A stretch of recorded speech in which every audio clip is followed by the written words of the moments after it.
Got it? No. Not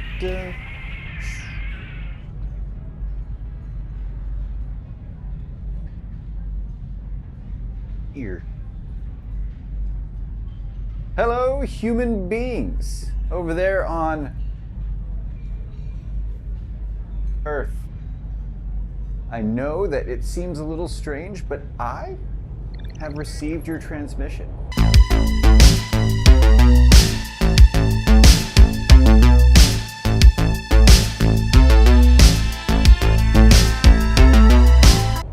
This transmission seemed to intrigue me.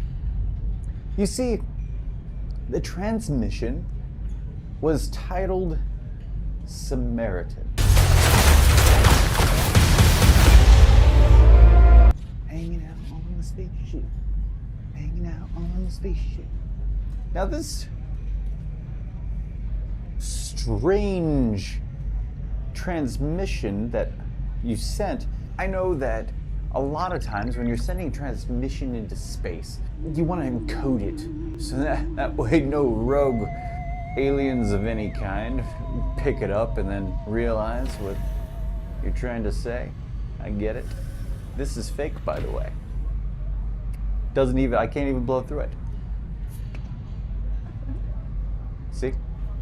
I was gonna blow bubbles in space. It's right whenever I was blasted off from the rocket, I was like, you know what? I'm gonna be doing this and blowing bubbles, and I'm gonna be like, ooh, yeah, first person to blow bubbles in space. There's so much that you were trying to tell me, even in the very beginning.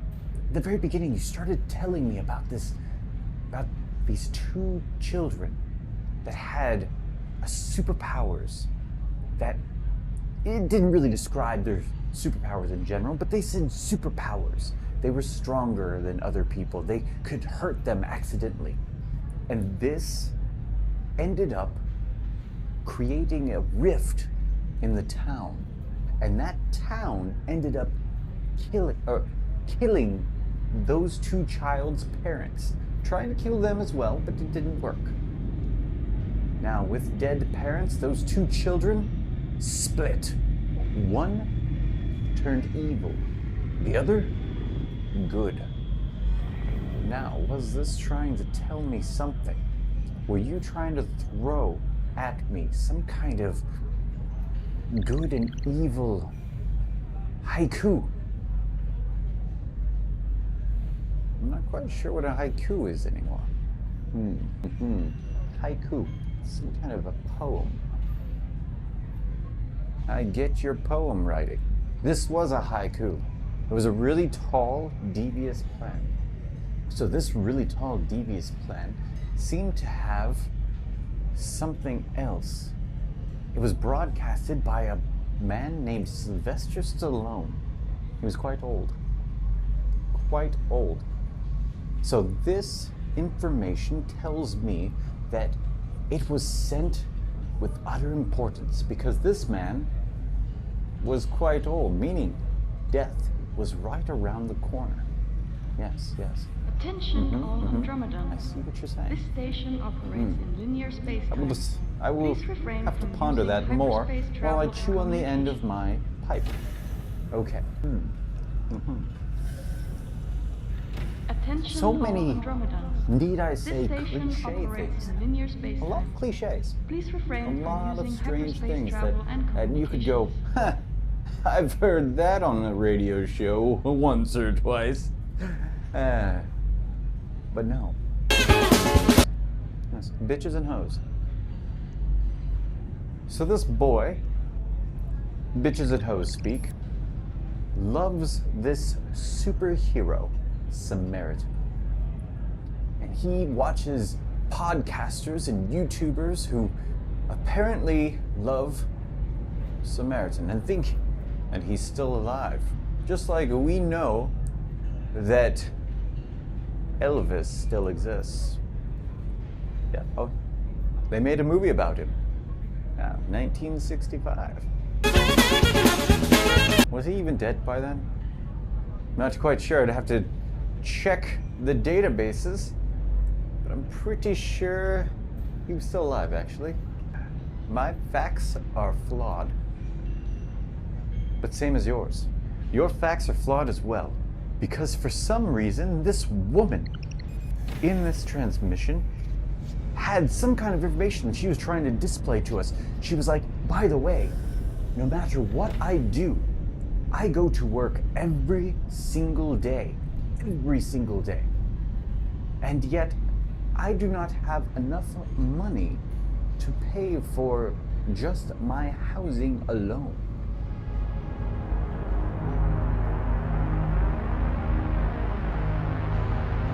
There's a villain that seems to have had some kind of chop shop, like a garage that also worked as a wrecking house, that also threw things away and salvaged things. So I'm going to say it's all of the above. Now, of course, they said it was a junkyard, but I don't believe it. I believe there was more going on. Now, this man really loved the Nemesis character. The Nemesis was one of the bad brothers, okay? A Samaritan was the good brother. And as he grew, he gave the child, which was the main character of the transmission, bad things to do. No. There was quite a funny joke I found chuckled me. I am going to continue to speak like that. He chuckled to me. I went, hee hee. And he like reached out through the airwaves, touched my tummy, and said, ha, ha, ha. It was a scene where the man was telling the kid to the evil man, the one who wanted to be Nemesis. He was telling the child, whistle, and the kid could not whistle. The kid was, and the police were coming by, and the kid was trying to do the whistle, because that's what he was supposed to do, towards the man, and the man was right in front of him, and he pointed, and the man was like, ugh, walked over there to the police officer, and paid the police officer off. The police officer was like, kid, you need to whistle like this, and whistled. And then the man walked back to the little boy and goes, we need to teach you how to whistle. I know me explaining the joke here was not funny at all, but I enjoyed it. I enjoyed it quite a bit. I'm going to choke on this if I don't put this down. The very beginning of this, I was like, if this Samaritan man decided to quit doing all of this superhero work, I don't believe that Samaritan exists any longer. I believe that this character that we're assumed to believe was Samaritan was in fact not. I, surprisingly enough, was correct. Spoiler warning of your transmission. Did I do that out of sequence? I think I should have said spoiler warning and then not told you the spoiler, and then, what was that? I shouldn't have done that. If you were looking for a good bang bang wang zinger of a ending, you get it here. You get it here. But you know, one thing that did baffle me, at the end of this transmission, there seems to be no need for oxygen. There's fires raging all around these characters, and yet no one seems to cough or even care that smoke inhalation is going to destroy their lungs. Quite bizarre.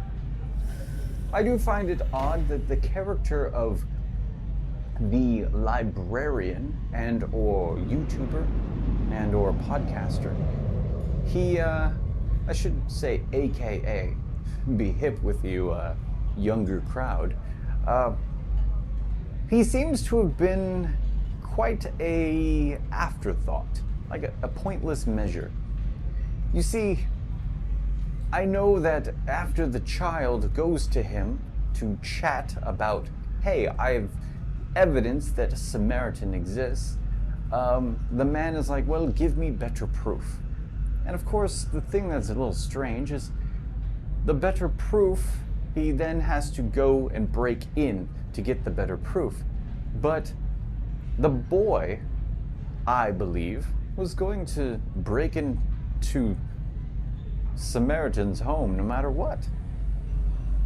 So, honestly, the 10 to 15 minutes we have of this character existing was needlessly pointless.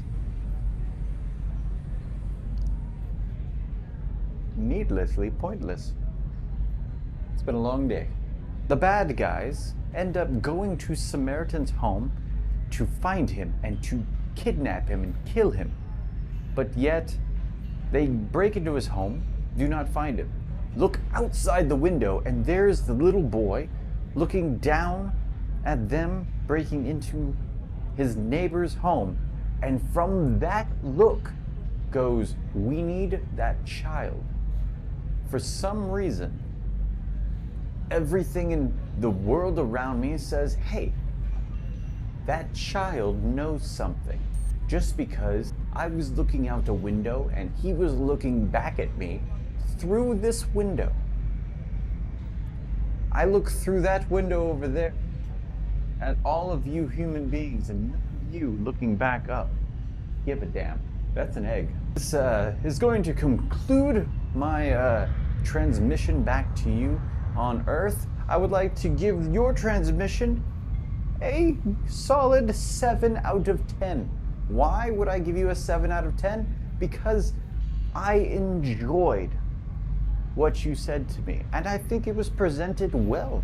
I think you presented it well to me, unlike the way I'm presenting it to you, my little review of your transmission. But I think it was a fun, joyous transmission of yours. I would enjoy if you sent me more like that. I think it was a good callback to previous transmissions that I have never gotten from you. I'm quite lonely in space, actually.